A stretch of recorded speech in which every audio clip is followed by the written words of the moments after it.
chapters of my life that I could, and maybe not even just mine, but like my energy. Right. Well, that's a very creative way to look at the idea of parallel probabilities.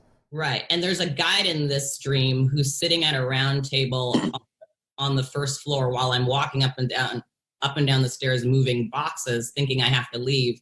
And in the midst of me walking up the stairs, this guide, I have an understanding that this guide is watching over me because I have a power with language and words. We've talked about this. Yes, yes. But the power has as it was described to me, a dangerousness. And well, only if you use it in a negative way. In other words, you have to be responsible for how you use the vibrations, how you communicate.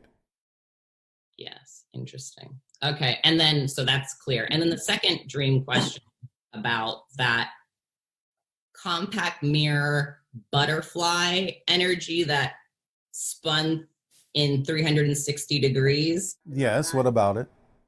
And I said, is that butterfly energy? And you said, no, not quite. Yes. And then I said, what? And you said, we'll talk about it now. And I was wondering if we could talk more about it now, and you could tell me what beyond butterfly energy that represents. Well, I already told you how to connect to them more. Yes, but I mean through that symbol, because mirrors have come up and butterflies have come up. And if there's a combination of that in my dreaming, that's something a little bit further than both, I'd love to know. It has to do with migration. It has to do with flying farther. It has to do with spreading seeds, spreading information to farther and farther distances. It has to do with carrying information aloft and taking it to places more exotic than where you've been. Great. So that's why I asked about that dream image, because I didn't make that connection. So thank you. All right. Thank you. Bashar, I love you. Our unconditional love to you as well. Good day. Hello again, Bashar. My name is Ian, and I am currently coming to you from my hometown of Port Macquarie, New South Wales, Australia. And my question is, how can people get better at remembering in the present the actions of their future selves, so as to avoid any potentially regrettable futures for their present selves? I hope that makes sense. Thank you very much. That is all. Good day. Well, first and foremost, you're defining the idea that if you're actually in the vibration of your true present self, that could somehow contain the idea you call a regrettable future. You have to separate those things and not combine them together, because the definition of being in your true self and in your passion cannot possibly vibrationally contain the idea of a regrettable future. All you're simply saying is you're holding on to belief systems that you would probably prefer to let go of, that say that somehow by acting on your passion and moving forward in the way that you prefer to, that something would somehow go wrong. That's not a definition of a vibration of your true self. That's a different definitional vibration. So you have to decide whether or not you want to keep connecting that other definition to your passion, or whether you want to realize that it has nothing to do with the vibration of what you can experience in the reality of your passion. Shivai Bashar. And to you, good day. I have a number of questions to ask you. And we'll start out with the number one about preferences. You speak about preferences a fair amount. Yes. And I'm curious about what determines preferences, like interest in arts or science or type of music, the work we choose. Are they the soul's themes we're exploring in life? Are they influenced? Preferences are what aligns with your passion. It aligns with who you really are, what represents your path, your particular search, your particular investigation as this particular individual in this lifetime.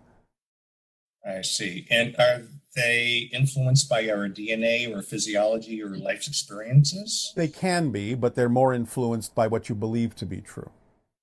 Oh, okay. Fascinating. In terms of themes that we're exploring in life, as you were saying, yes, the themes that we're exploring, are they related, or are there general themes that the Oversoul is exploring with us, or how does the connection? Yes, it's more about the idea in general of transformation from one thing to another. The specifics are usually revealed in whatever the challenges are that come up in your life. That's usually a revelation of the specifics of the theme. Transform this, now transform that. Gotcha, thank you. I'm curious about the hybrid children. You've talked about this planet being toxic with the air, food, water, and EMFs. How will the hybrid children deal with the environmental pollutants and pathogens? How do they do that? Well, the idea is that they do have ways of dealing with that to some degree, but by the time they actually come in full force, those things will have been somewhat diminished. Okay, great. Question I've been wanting to ask you for 13 years now. Yeah. Sexuality is such a powerful driving force on this planet. What is it about that, and why do sexual boundary crossings and violations have such a profound impact on the human psyche? Well, again, it's about anything being done either for positive reasons in alignment with your true self or negative reasons that are out of alignment. The sexuality itself is one way to allow yourself to align with energies that are physical in nature, and allow you to ground yourself in the earth vibration as an expression of nature. And when utilized in very positive ways of integrity and equality, then the ideas can profoundly accelerate and increase the vibration of your resonance. Of course, you know that, again, anything can be used positively or negatively.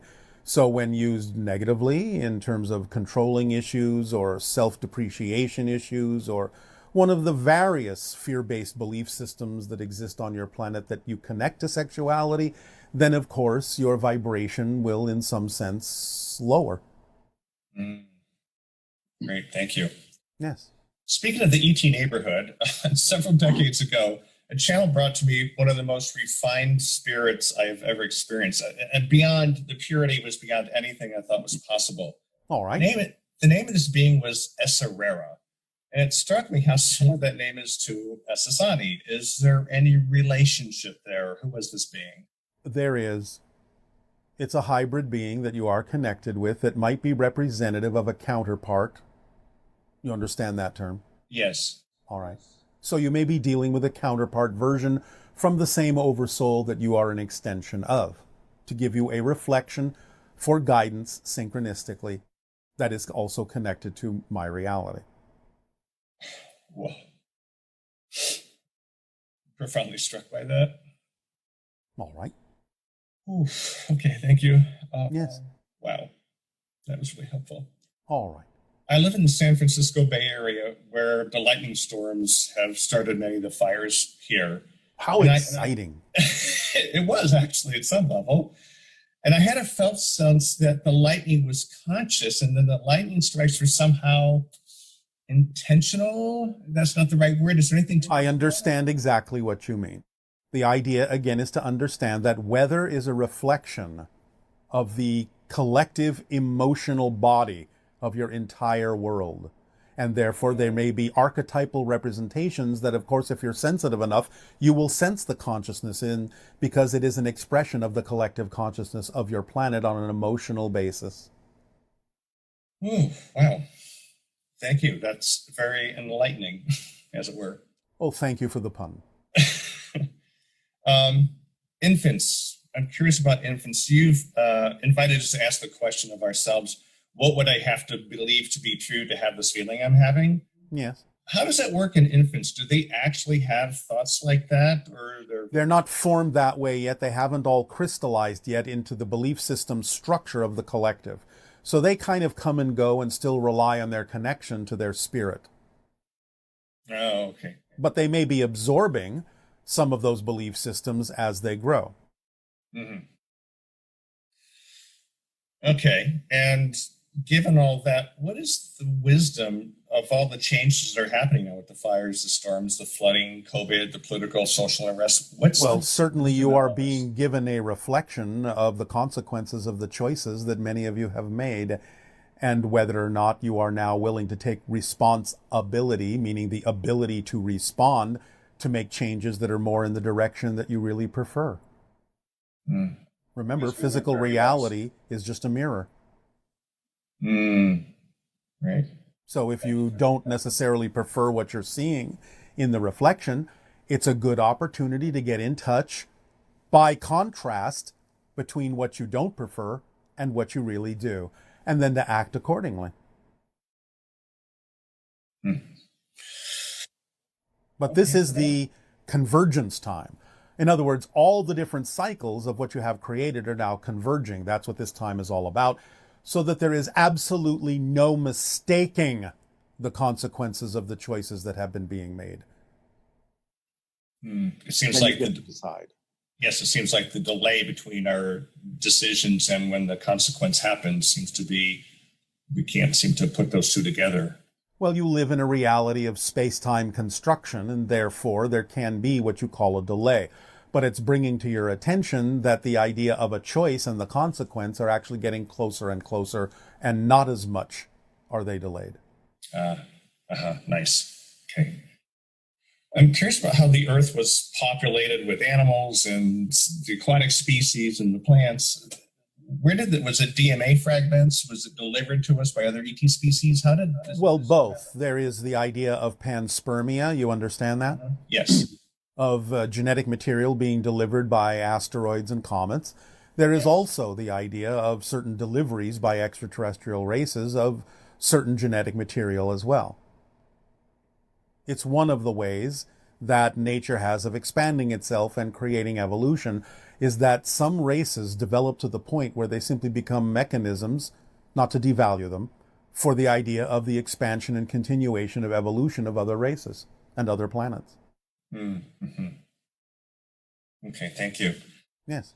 Last question. I feel like I have some connection with this third star in Orion's belt. Is there a planet? Do I have some kind of connection with? Yes, as we have discussed sometimes, the ancient Orion systems form a very strong energetic connection for many people on Earth at this time, because it was an experience in some of the ancient Orion systems millions of years ago of experiencing very, very strong, very deep oppression, repression, some of the things you are beginning to experience more of on your planet.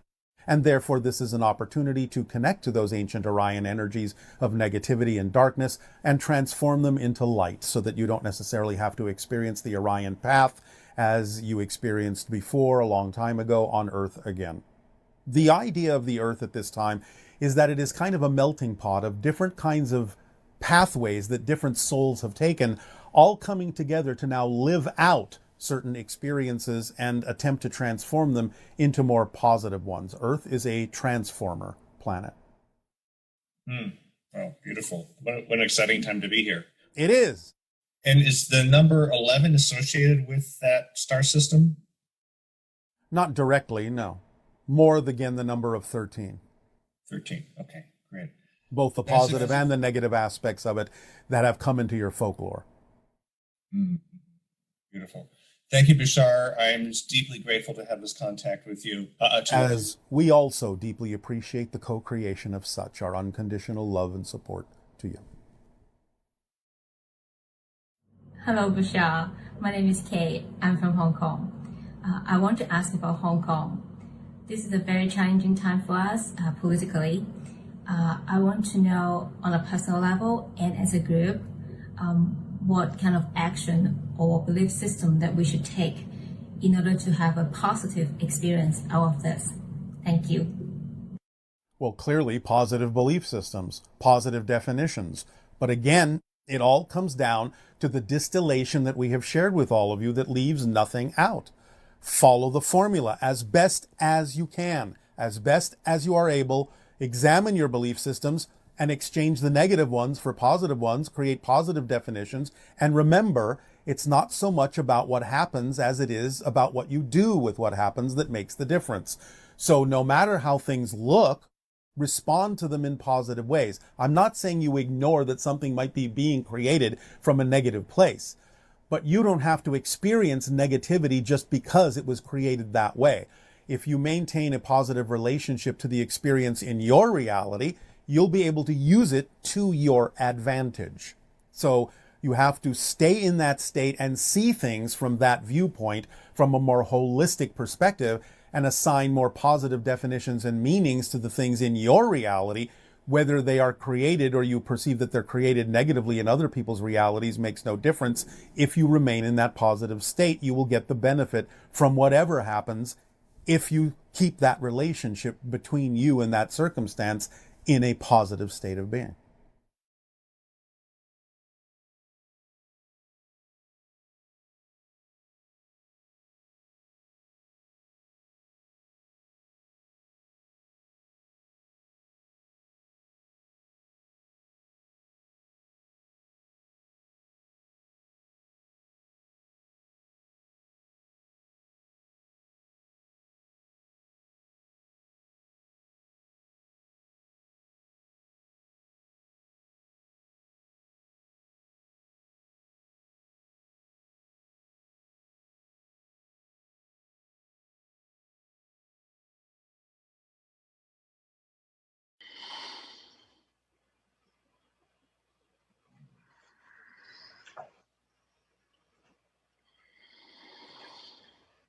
Hello, Tadeo. Nania. We have some interesting questions from our viewers. All right, please proceed. Okay. The first question has to do with government knowledge of what's going on with the ETs.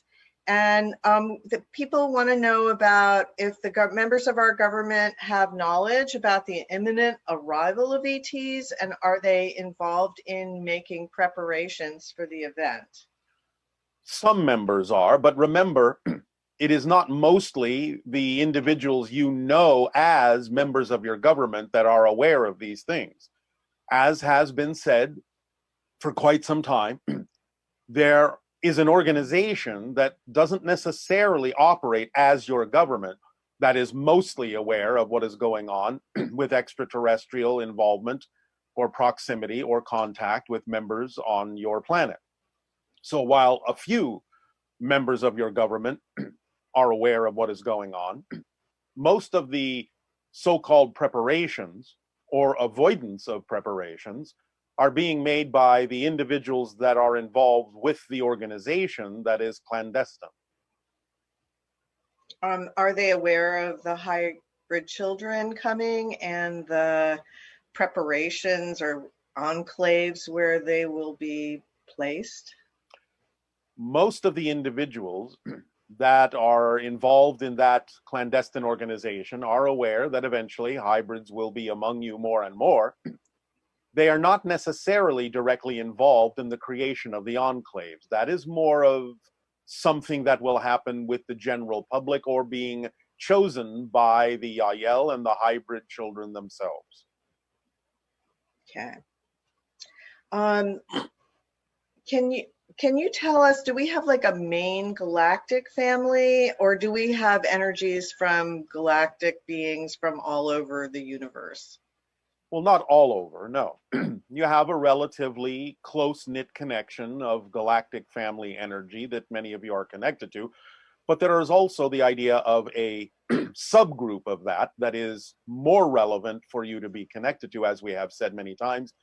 Most of you have connections, of course, to the idea of the hybrids, such as ourselves, to the Sirius civilization, to the Pleiadian civilization, some ancient Orion connections. Arcturus energy is common among you. Now, of course, the idea of the injection of Anunnaki genetics into all of you to create Homo sapien does give you some minor connections to other extraterrestrial and extra-dimensional civilizations, because the Anunnaki themselves were a mix of things. So some of those other outside connections do exist, but they're not necessarily as prevalent as the ones that we have mentioned, since those are more relevant for the idea of the transformations that you are going through, the processes that you are going through now, which require a stronger sense of the connections we have mentioned regarding the subgroup. Okay. I'm interested to know if Sasani beings have higher density beings helping them to get to the next density. Yes, of course. primarily the connection to the non-physical group consciousness of Sirius acts in a sense as our mentors to help us up the ladder as we are helping you up the ladder. Also, are there aliens doing things underwater? Do they have bases underwater, like in places like Siberia, or are craft actually going underwater on our planet? Yes, many craft will go underwater to be able to access some of the underwater, underground, under ocean bases that exist there, because many beings have created some of these underwater, underground bases to make it more difficult for humans to find them, because it is more difficult with your technology to be able to access the bases if they are under the ocean. Can people actually see them if they're down there, or are they invisible to us? They are well hidden, although it is not impossible for, again, depending upon what depth you're at and what location you're at, for sometimes humans to be able to discern that there might be something there. Some of your satellites that scan the ocean floor and reveal the topography of the ocean floor have been able to sort of spot some of these underwater bases. But again, remember, they are underwater and underground. So there are very few signs of where these bases are. You would have to understand how to look at the topography of the ocean floor to be able to recognize where a base might actually be located, but they're well hidden. And do they have a specific function that they're focused Well, again, on? as bases, they have the function of allowing extraterrestrial races to come to the Earth and be on your planet without necessarily being discovered. Why does the Earth have such a focus on it? Why are we so special? We keep thinking we need to find another planet to live on. How long is our Earth going to last? And why do ETs have such a fascination with our planet? Well, there's a lot going on the Earth in terms of its diversity, both in terms of nature. There is a lot of water on the Earth that is usable by extraterrestrials as well. It is important for a variety of functions, and many UFOs have been seen over oceans and lakes, siphoning water up for various uses. The idea, of course, is that you're going through a very strong and powerful energetic transformation on your planet. So the idea of what's happening with your individual and collective consciousnesses has quite a lot to do with the interest and focus on your planet at this time. Again, the diversity that exists in nature and in humanity is of great interest to study for many societies among the stars to see what's going on. You have a very highly concentrated focus of energy in this transformation, and many other civilizations can learn from how you resolve your issues, overcome your challenges. So it's a very strong learning experience also, sociologically as a study. Psychologically, as a study, many ET races are observing what's going on for a variety of these reasons that can be applied in their own civilizations or other civilizations with whom they may be in contact. Thank you. Can you give us some information on which ET races altered our DNA over time? Well, you have, of course, the Anunnaki, which created the idea of the original hybridization of humanity by creating Homo sapien from their own genetics and also from the naturally evolved hominid species that evolved on your planet, Homo erectus and the like. Also, of course, there have been genetic alterations with regard to your interactions with the Greys over time, obviously, toward the idea of creating the evolutionary path for Earth becoming the sixth hybrid race. There have been a few other alterations from time to time, depending upon certain encounters with other kinds of beings, but we can't necessarily go into those at this time. Can you share anything about the alteration to our DNA and why it seems to be linked to the suffering that humans experience in this reality? The alteration of the genetic material is not linked to the idea of suffering. It's linked to the idea of enhancing and increasing your ability to be more receptive antennas for higher frequency energies, which allow you to experience more kinds of effects, such as conscious awareness of other dimensions, telepathy, empathy, so on and so forth. The genetic alterations are not linked to the experiences of suffering. The genetic alterations allow you to transform the experiences of suffering into something less challenging, less difficult, less suffering. Were there not alterations genetically that sort of suppressed certain aspects of our consciousness? But you're talking about the original Anunnaki idea. Yes. And Yes. in that context, yes, there may have been things that were not necessarily turned on, but many subsequent genetic alterations are allowing for the idea of those genetic markers to become active so that you can become more of your true selves in this transformational period. How does that connect with the idea of the 12-strand DNA or those ideas? The most you can actually physically encounter in your body or hold in your body are 3 strands, which is happening for many people in the creation of the 3rd strand. But the idea of 12 strands is simply an indication or an understanding, or perhaps even a misunderstanding, of the idea that you're connecting to higher frequency energies, which, if they could be physicalized, might represent additional strands of DNA, but they will never become physicalized beyond the 3rd strand because your bodies cannot physically handle the physicalization of more than 3 strands of DNA. But you are capable of connecting to the energy that might represent higher level strands, but they will remain non-physical connections.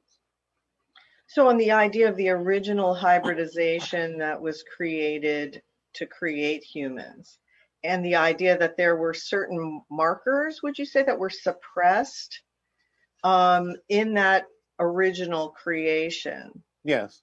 And how that then relates to what's happening now and going forward.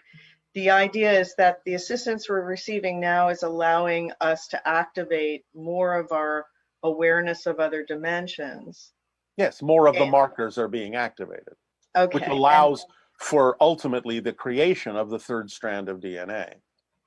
Because isn't the source of the suffering really about the idea of being disconnected from our higher energies and people creating belief systems that are not in alignment with their true selves? That may be how it started, but again, that's no longer the case. Okay. You are no longer limited in that sense.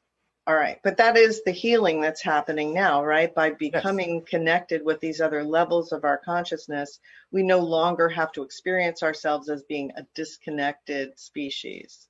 Correct. That's And again, lost. remember, it's not that you are actually disconnected, it's that you're becoming more aware of the connections you always had.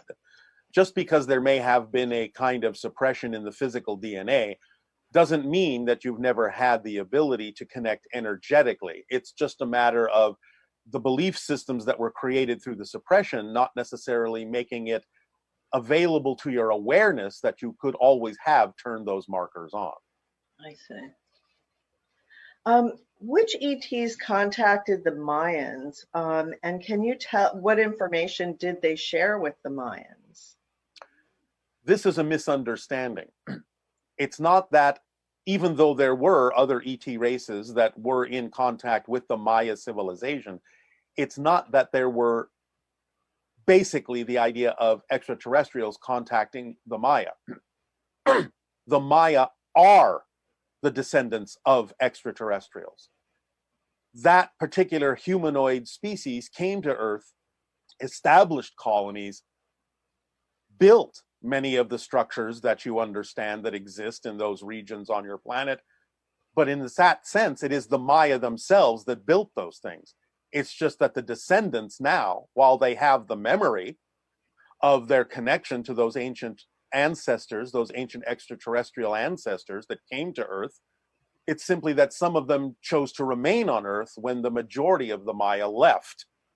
So the idea is that the Maya that exist today are the actual descendants of an extraterrestrial race.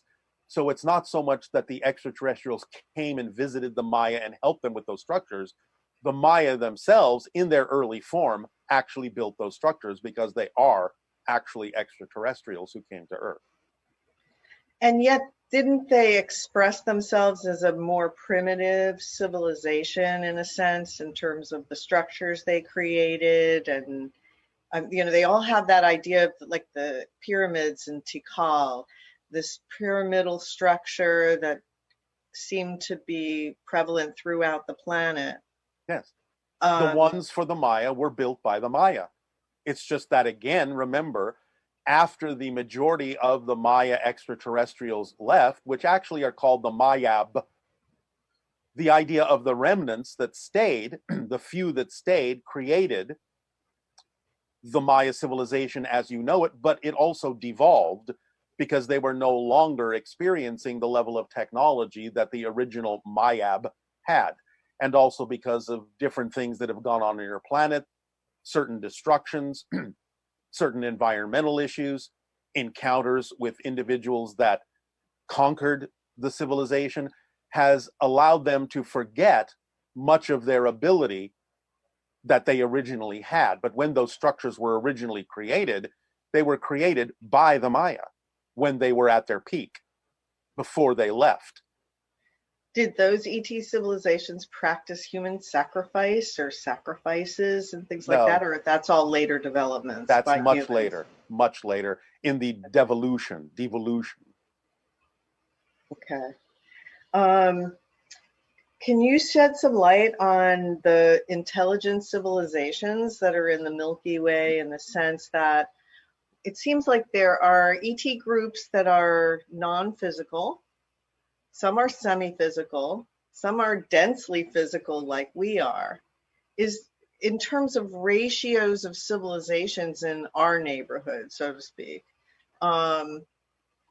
is there any information you can share with us about how that proportionally is laid out? We have said we are not going to discuss it that way. Oh, okay. So, but are most of the people that we're interacting with are either semi-physical like yourself or physical? Yes? No. No. There are, as we have already outlined in the monologue, a species that you refer to as the blue men. Yes. Which are, in terms of the ones visiting you, energy that can take some physical form, but they are not physical in and of themselves per se, although aspects of their society on their own planets are physical.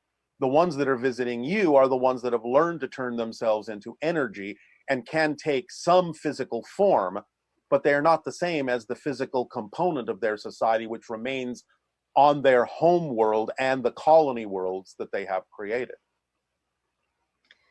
So in terms of like the Yael are physical.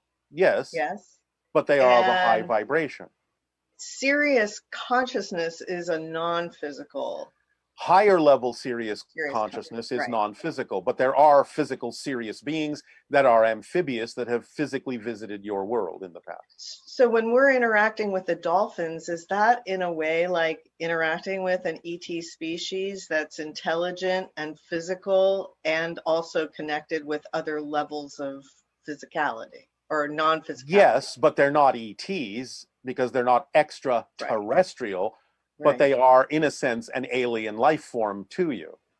I mean, in a sense, aren't they the closest to interacting with a non-human species that is highly intelligent and would be kind of like a ET group? Yes, this is why we have recommended that many people learn to communicate and interact with dolphins and whales, because it is one of the closest representations you have on your own planet of interacting with an alien society. That's really exciting. It's good practice for interacting with other alien societies that truly are extraterrestrial. So when dolphins are in the water and they're interacting with humans, and they have a wider range of understanding of what's going on in the water, for example, if someone were in danger and the dolphins decided to surround that person to protect them. Yes. This has often happened. Yes. Yeah, I know, because I just recently experienced that. And I just was wondering how they can tell if is it through their sonar that they know what's going on at greater distances than we're able to? It is through determine? sonar and also telepathic vibrations. Oh, Remember that when you're in the water also, if you feel that you're in what you might perceive to be a dangerous situation, you're giving off a frequency that they can pick up and interpret. it's actually quite extraordinary the way that they have such a far reach in terms of knowing what's going on in the water. Well, remember that water is highly conductive, way more conductive of vibrational energy than air. Cool. The Sasani civilization seems to be quite balanced and happy. Can you say your culture has always been this way, or did they evolve